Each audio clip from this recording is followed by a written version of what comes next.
दोस्तों, सबसे पहली खबर आ रही है उत्तरी कोरिया से।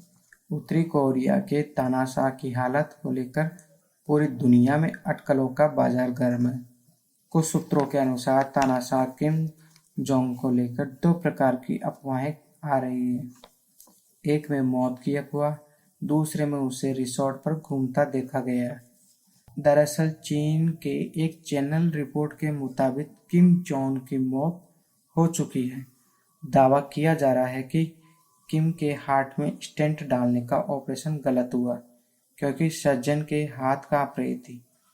अगर ऐसा होता है तो उनके बाद उनके करीबी बहन किम यो जोंग को माना जाता है।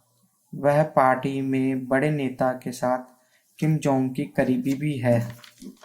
देश की बागडोर संभालने में सबसे ज्यादा ऊपर नाम किम यो जोंग का आता है। इसके बाद किम जोंग की पत्नी का नाम आता है। दूसरी विदेश से बड़ी खबर, स्पेन की बात करें तो अमेरिका के बाद स्पेन का कोरोना से संक्रमित दूसरा स्थान है, जहां पे 2,23,759 मरीज संक्रमित हैं। मौतों का आंकड़ा 22,902 है और ठीक 95,708 मरीज हुए हैं, जिसमें बच्चे, बूढ़े, नौजवान सभी वायरस के चपेट में आने से मृत्यु को प्राप्त हो गए।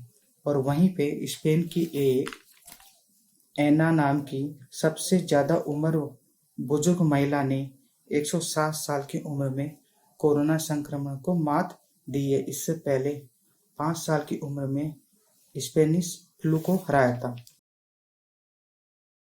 अगर देश की बात की जाए तो देश में जहां कोविड-19 से पॉजिटिव मामलों की संख्या 26,000 के पार पहुंच गई है, जिनमें से अब तक करीब 825 लोगों की मौत हो गई है और 5,939 कोरोना संक्रमित मरीज ठीक भी हुए हैं। इसी बीच लॉकडाउन 2 में गृह मंत्रालय द्वारा राहत की बड़ी खबर आई है।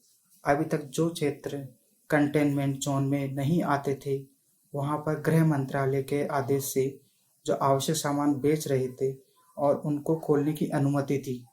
लेकिन अभी आवश्यकता अनुसार गृह मंत्रालय के द्वारा कुछ और दुकानों को खोलने की अनुमति दी है, जैसे लोगों की आवश्यकता को ध्यान में रखते हुए मोबाइल रिचार्ज की दुकानों को खोलना और गांवों शहरों में हेयर सैलून, रेस्टोरेंट, शराब की दुकानों और मॉल बंद रहेंगी।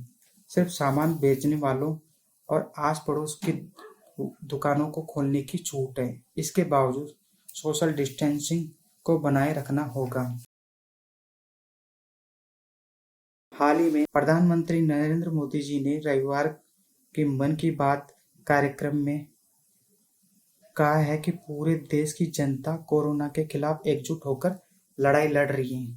पीएम नरेंद्र मोदी ने कहा है कि भारत इस संकट की घड़ी में सभी को दवा पहुंचा रही है और पूरी दुनिया कह रही है थैंक यू इंडिया।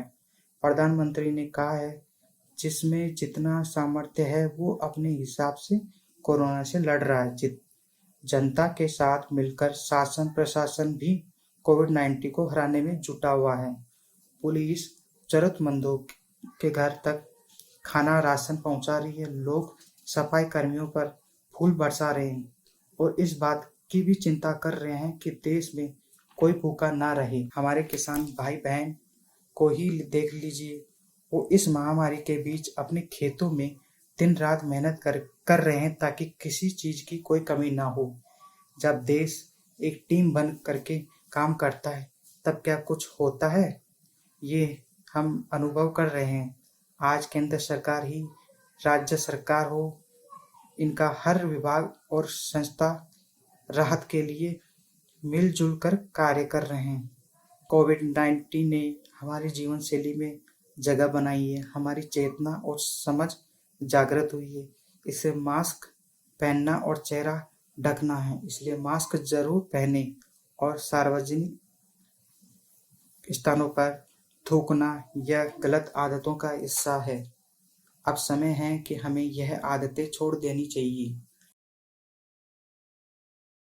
हाल ही में मोदी जी ने देश के हित में सबसे बड़ा एक्शन लिया, तब पूरी दुनिया मान चुकी थी कि कोरोना को फैलाने का हाथ चीन का है।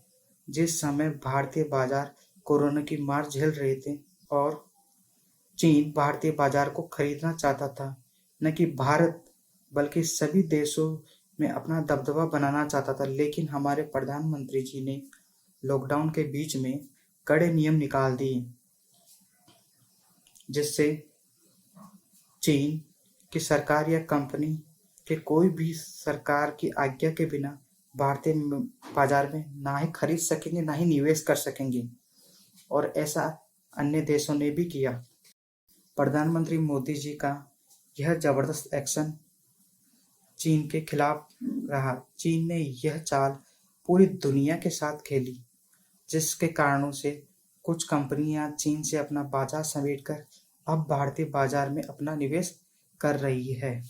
दोस्तों, ऐसी अन्य खबरों के लिए चैनल को जरूर सब्सक्राइब करने के साथ बेल आइकन पर प्रेस कर दीजिए, ताकि लेटेस्ट वीडियो का नोटिफिकेशन आप लोगों को मिलता रहे। तो आज के लिए इतना ही।